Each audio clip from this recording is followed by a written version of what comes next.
This is Keys to the Shop, episode 475, critical tools for every cafe manager. Well, hey everybody, and welcome to another episode of Keys to the Shop, where we give you insights, inspiration, and the tools you need to grow as a coffee service professional. My name is Chris DeFurio, and I'm your host for the show. Thank you so much for taking the time to join. Don't forget to subscribe to Keys to the Shop, both on podcast platform that you're listening to now, as well as on YouTube at Keys to the Shop. And share these episodes. That is the best way to really help spread the word about Keys to the Shop and all that we offer for the coffee shop community worldwide.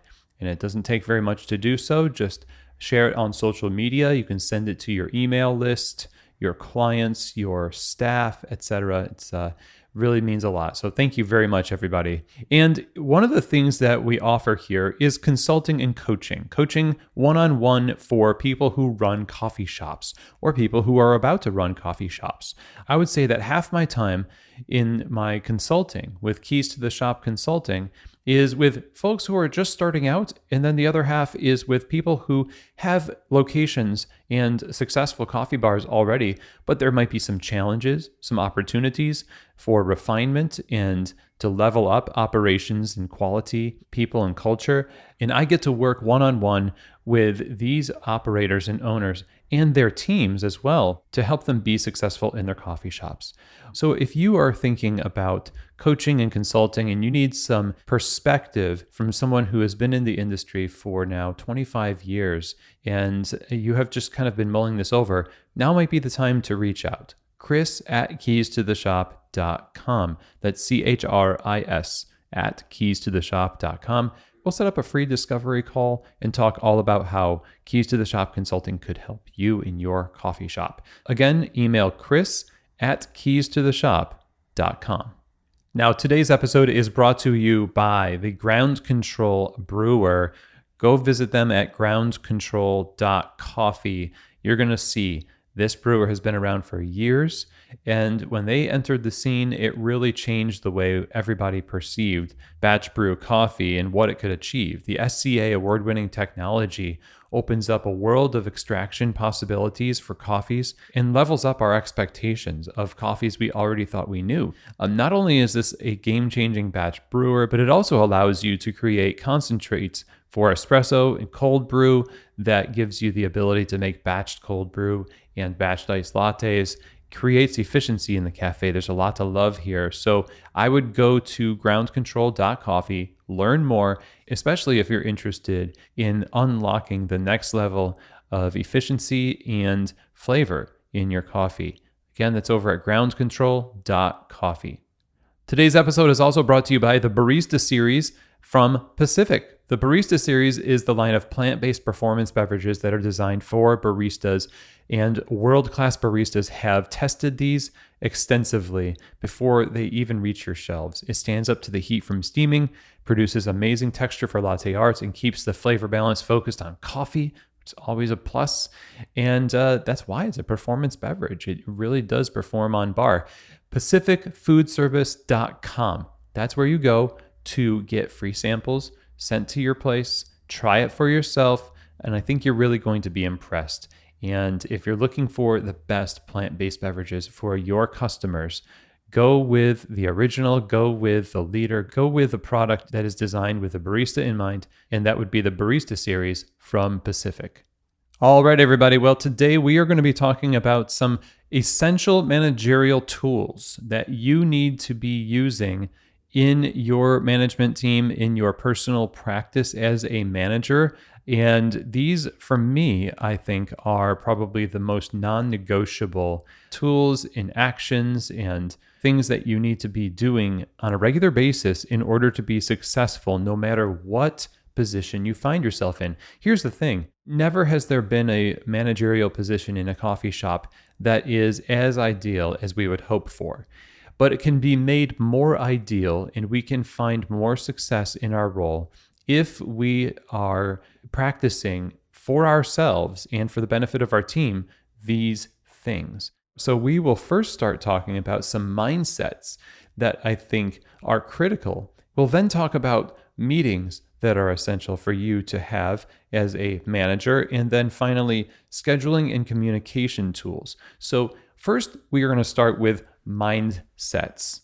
And the thing about a mindset is that it's not necessarily a physical piece of paper. It's not a thing like you consider it a tool. I would consider it a tool because it is something that you set yourself to. It is a purposeful action you do, not necessarily with your hands, but of course, as it sounds, you do this with your mind.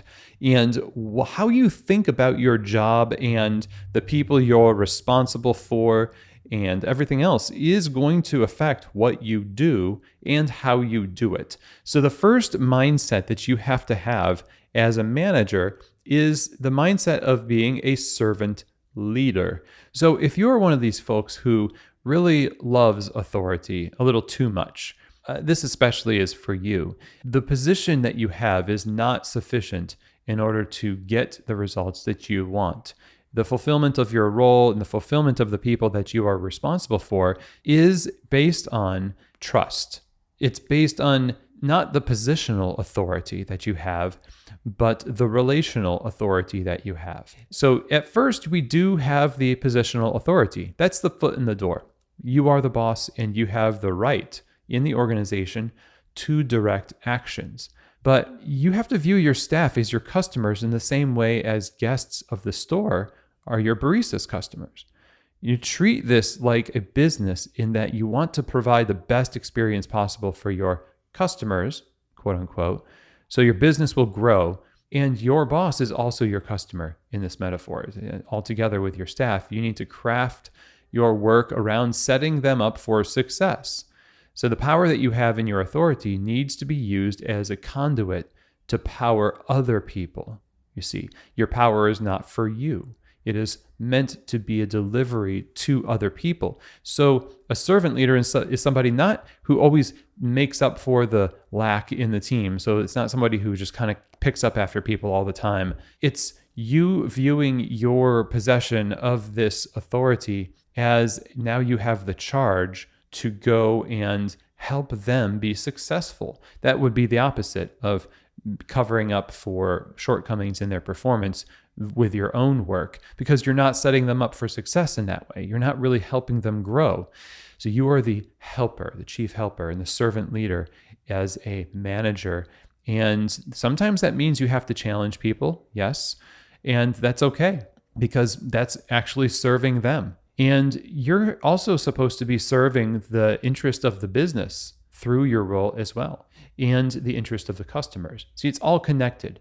And sometimes we can create a bit of a separation that allows us to continue this enmity between different classes, quote unquote, of people in the cafe, the baristas, the managers, the owners, the customers. These are all interconnected, and we have to view this way, or else it doesn't work. So have a mindset as a manager that you are a leader, you are serving the interests of the people you lead, and the means to do that is by use of your authority to resource them towards success. Now, one of the mindsets that you have to have also here is the idea that systems equal care. So systems prove to people that it's not just words that you have as a leader, but it is also follow through. We have created something that will help you. We've created this tool, this SOP, this checklist, this guide. These are things that we have as systems to help us, and systems allow us to act with confidence and creativity. When there is no structure, there is doubt about consistency and reliability. Subcultures will spring up to supplement the lack of clarity in systems. And so we have to create compassionate and sustainable systems on both a micro and macro scale. It's one of the best ways to communicate safety and care to the employees. And we do keep ourselves from creating systems because we're letting perfect be the enemy of the good. There are no perfect systems. Systems are always fluctuating, but you need to create some kind of clarity around process and expectation in the form of systems in order to have something that is outside of our subjective and often emotional person. It is impersonal. It's the product of a collaborative effort to create how we do things in the cafe. And we are all subject to it until we realize that it needs to change, in which case we need to be able to have the freedom to reassess, adjust, and then make it work for us. It has to be people first. It is compassionate that way. It has to be empathetic. And of course, it has to hold us to a standard that we may find challenging, but we are doing this together as a team, creating both a compassionate and aspirational system that is proof that we care. This is one of the forms of caring. So I mentioned the word clarity. That brings us to our next mindset here in our essential managerial tools. And that is that you have to be the point of clarity. This is actually a shift break that we did a while ago. This shift break was all about the idea that you are constantly asked questions and looked to as the one who knows what is going on, even if that is not always true. Answering with, good question, I don't know, let me find out, followed by actually doing that. It allays fears that staff have of being in the dark or ill-equipped. You can also use this as an opportunity to clarify that some things are open to be decided by the staff themselves. So there's a lot of different ways to approach this, but you are the point of clarity. And this is why I advocate for minimal oversight in terms of how many managers do we have, because the more managers exist within the same store, the harder it is to get a straight answer out of somebody. There's many points of clarity, then people will try to get clarity from many points and end up with a jumbled message, or they will not try to get clarity at all and just say, doesn't matter, and they'll just make an assumptive decision. So as a manager, you have to be the point of clarity and embrace the idea that people are going to ask you questions, and that's okay. Questions are not threats. Questions are part of how people gain clarity. And also, if you constantly get the same questions for a good period of time, it's a clue as to how your energy should be spent from here on out to create a system or a policy or a SOP to solve that question. Back to the other one we just talked about. So be the point of clarity as a manager. That is part of your identity. The next thing I think is that you need to have curated focus. So you only have so much attention and energy to give in the course of a day. And it's critical that you always select carefully where, what, and who gets your attention and focus on the daily basis. If you don't do that, you're going to burn out, and you have nothing to push back against the small fires and demands that are going to claim your time easily. So you have to curate your focus and be decisive in how you approach the day. Figure out, what is it that I need to do today? Who do I need to talk to? When?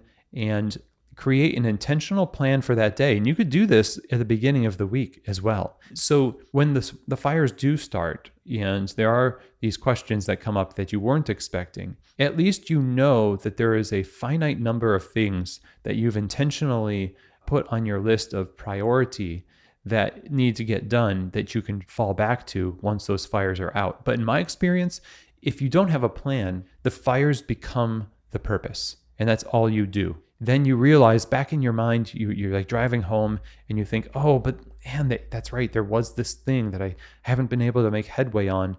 And by then you're already just spent. You just want to eat, you just want to sleep, and we just never get ahead. So getting ahead means actually planning ahead, and curating your focus is part of how you're going to do that. And finally, in terms of mindset, I think you need to embrace the idea of present leadership. It's one of the most important parts of the work as a manager, is that you are both approachable and accessible. Now, obviously, you can't be everywhere at all times, but you have to actually, with purpose, distribute yourself to all corners of the cafe's operational hours at some point. You can't just have the closing shift, never see the manager. You can't just have the morning shift, never see the manager. You have to, create a calendar for yourself that allows you to be rotated in a sense. Your presence matters. You carry with you the authority that represents the clarity, the direction, the standards, the values. As a manager, that's your role. And so if you're not in those places, that's where things start to go off the rails usually, is the places where the fewest number of present leaders exist. So plan your presence, have present leadership be a focus of yours, And those are like 5 things, at least in mindsets, that I think are really critical. So now let's move to the idea of meetings as a tool. Meetings are overused sometimes. There is a truth that where a lot of the things that we do in meetings could be easily accomplished with an email. However, having a touch point at critical times in the business is actually very helpful. And there are a few types of meetings that I think need to be a part of just the fabric of your business. Of course, the one is the one-on-one. That's the first thing. Every 2 weeks, and it could be every week if you have a smaller team, sit down with each barista for 20 to 30 minutes for a high substance discussion. The time should be broken up 50-50, or even just most of the time being dedicated to solely hearing what's on the mind of the barista. You could start that by saying, what's going on? How are you doing? What's been happening? And give them the floor and listen. And the other portion of it, and maybe it's the last half or the lower percentage, is dedicated to the manager talking and their agenda items for that barista specifically. That's assuming that you know and you are responsible for tracking the progress of this barista. You know them very, very well. If you're a manager, it's almost, and I would say actually it is, more important that you know about people than it is that you know about coffee. That's maybe a mindset that we didn't cover. You being technically good at coffee or latte art or tasting almost is irrelevant. It really is. What we lack is people who are good with people and actually focus on people and their success. So one-on-ones are critical. They're a critical part of what we do, and they cannot be compromised. If it's inconvenient, that's just the way it is. Make it a non-negotiable part of the business. Owners, if a manager is not having one-on-ones, have them get their mind off of other tasks.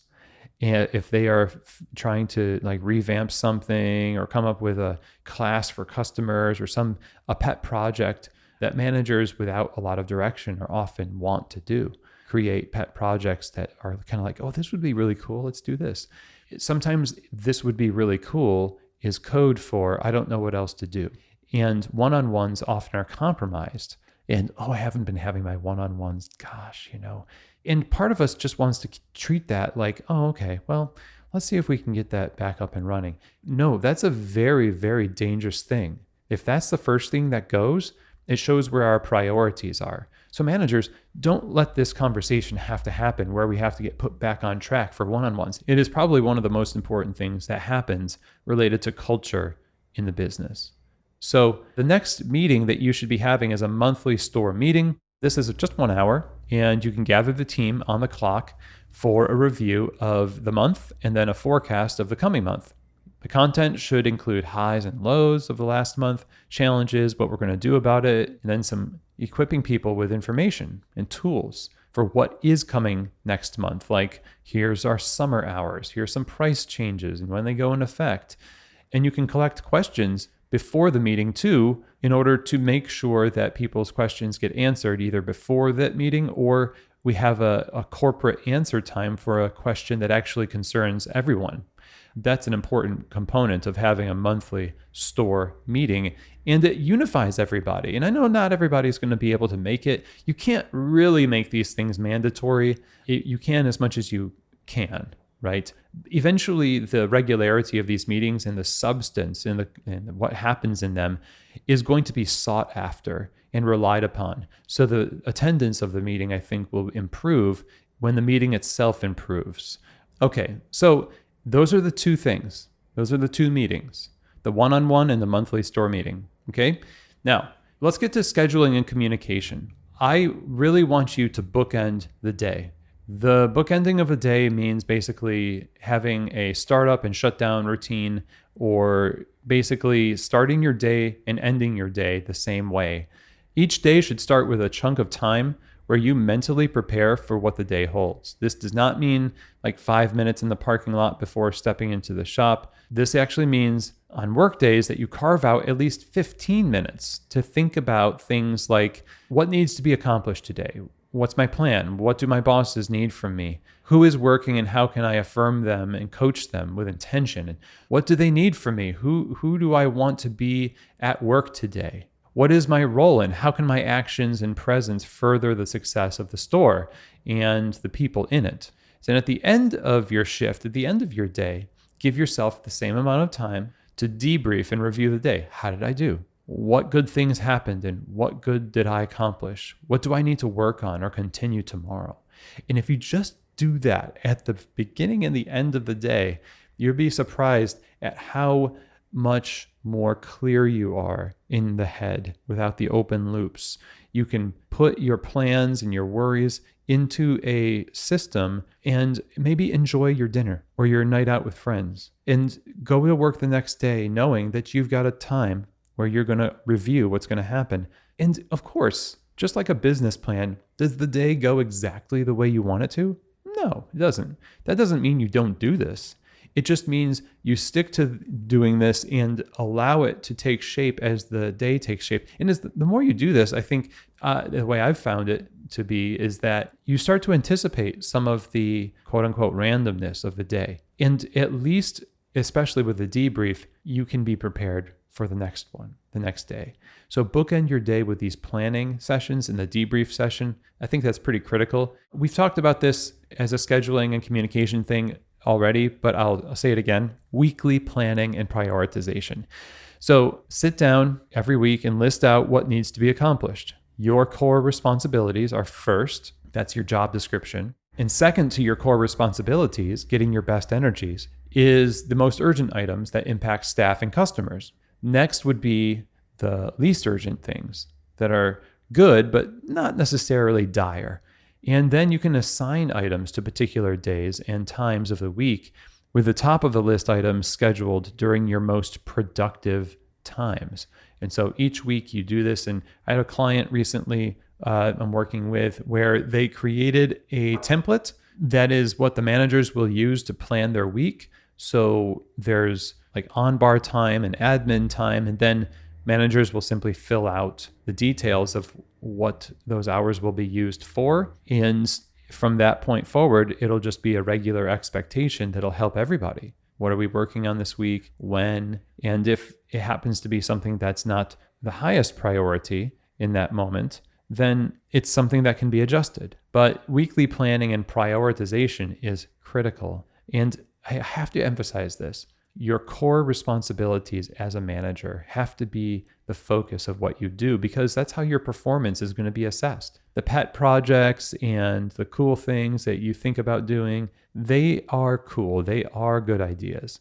But at the expense of what you're supposed to be doing and what your boss wants you to do, that can't happen. And sometimes maybe your ideas are better, but that's just the world you live in right now. You need to make your core responsibilities your priority, because that's going to build trust for what could be viewed as risky by your boss. If they see that you're robbing your core responsibilities of energy in order to put your energy into something that you want to do, that maybe they're a little bit tepid about, when you talk to them about it. They didn't say no, but it wasn't really a yes. They're just going to see that as a detriment to their business. And so if you really believe in an idea that can benefit the cafe and it's fun and it's good, but it's not part of your core responsibilities necessarily, then you owe it to that idea to knock your job description out of the park, so that now you have the ability to say, I am successful, I am following through, I am so good at this job. It's not a question of whether this thing is extra to the detriment of those things. It's now something that I'm adding value to the company. So I think that's even one of the ways you can get ahead and negotiate for higher pay, especially. So weekly planning and prioritization. Now, a monthly staff journal. This is called A Manager's Landscape by Bruce Tulgan. The questions that he talks about in It's Okay to Be the Boss are, he has a list of questions that he wants you to ask of your direct reports, your baristas, and to have these questions answered in a digital or physical journal of some kind to track progress. And basically these questions are, who is this person, this barista? Who is this barista at work? Who are they at work? People have a work persona that shows up. We all do. Why do I need to manage them? What do I need to manage about them in their performance? Where do I manage? How does this ideally take place? And what have we talked about and how have they progressed? And if you answer these questions on a regular basis and you, like I said earlier, make the subject of your study and your focus your people primarily, then you're going to have a lot to say at review time. You're going to have conversations with these folks all the time about, how they're doing, both in ways to specifically affirm them and to coach them to higher levels of performance, and making sure everybody is staying at the standard that we have set for hospitality and for quality. And it all starts with having some place where you're actually focused on this individual and tracking their performance and allowing it to shape the way that you manage them. So, monthly staff journal, by filling it out, you're able to approach each staff member in a way that is tailored to the individual and to keep track of where they are in their progress. And it helps you know what to talk about and where they are in their journey. And that makes you a more effective manager. So the last thing we're going to talk about here is affirmation and coaching. You notice it's not affirmation and giving them bad news or saying something negative about them. Coaching happens when we know that there is room to improve and we are making ourselves part of the solution. We're not just throwing feedback out at them and saying, fix it or else. It's a collaborative thing. Or we are directly affirming them in something specific. So it's a major role that you play here. It's that you are a touch point for the staff as to how they gauge where they are in the organization. How am I doing? The word that you speak to somebody, whether good or corrective, is going to give them an idea of where they stand in the organization. And we're all asking ourselves that question. Am I doing well? And it's not good enough to just say, well, if I'm not talking to them about anything, if I'm not correcting them, they should just assume that I'm happy with their performance. People, and you, I think, maybe like this too. People just need to get some affirmation. Like, okay, I just want to make sure that I'm doing a good job. Am I doing a good job? Especially in the tense day-to-day work of the cafe where a lot of mistakes are made. Sometimes customers are upset. Sometimes we're upset. And it all happens at once. The question pops up into your mind, I feel like I'm just failing. And managers, your presence as a leader is like a compass. There might be a storm happening, but you can show them, no, that was just rough, but you're going the right direction. That's what this is about. Okay. Your position naturally as a manager creates tension. There's a power differential, and it requires you to counterbalance that with intentional communication and how you carry yourself so that people see you as a trustworthy guide.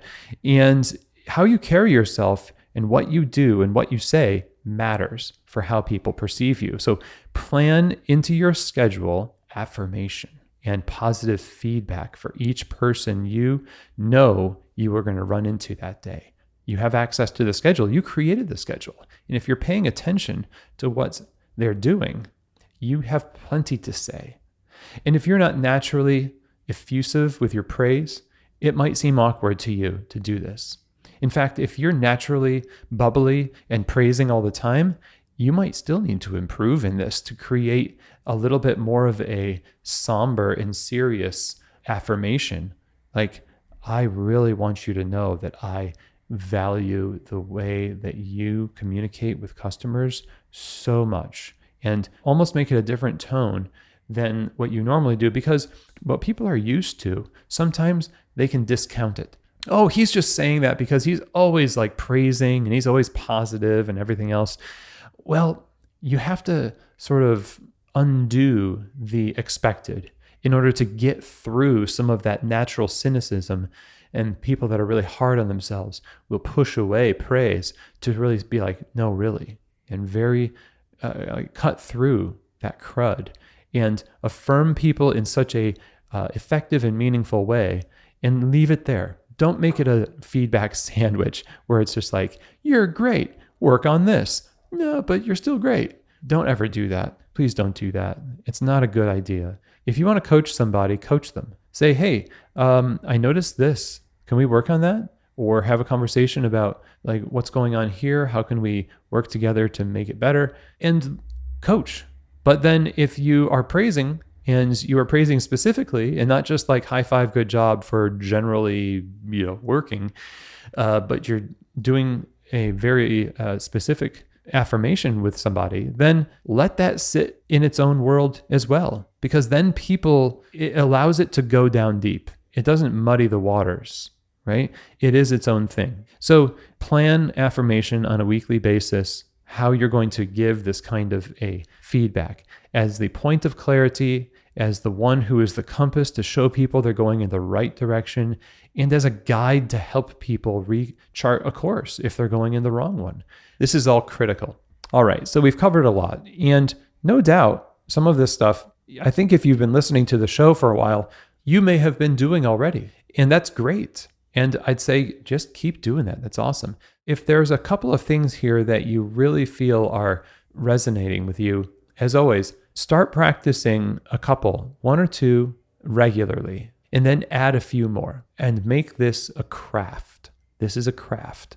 The managerial position needs to be approached with intentionality, and with these tools employed by you in your job, it makes you more effective. It creates a better culture for the staff. We avoid this whole toxic workplace situation. And we're more likely to have a great time at work, and feel some fulfillment from a job that is really notorious for burnout and dread, and a job to be pitied by all who see it. Of course, that's cafe manager.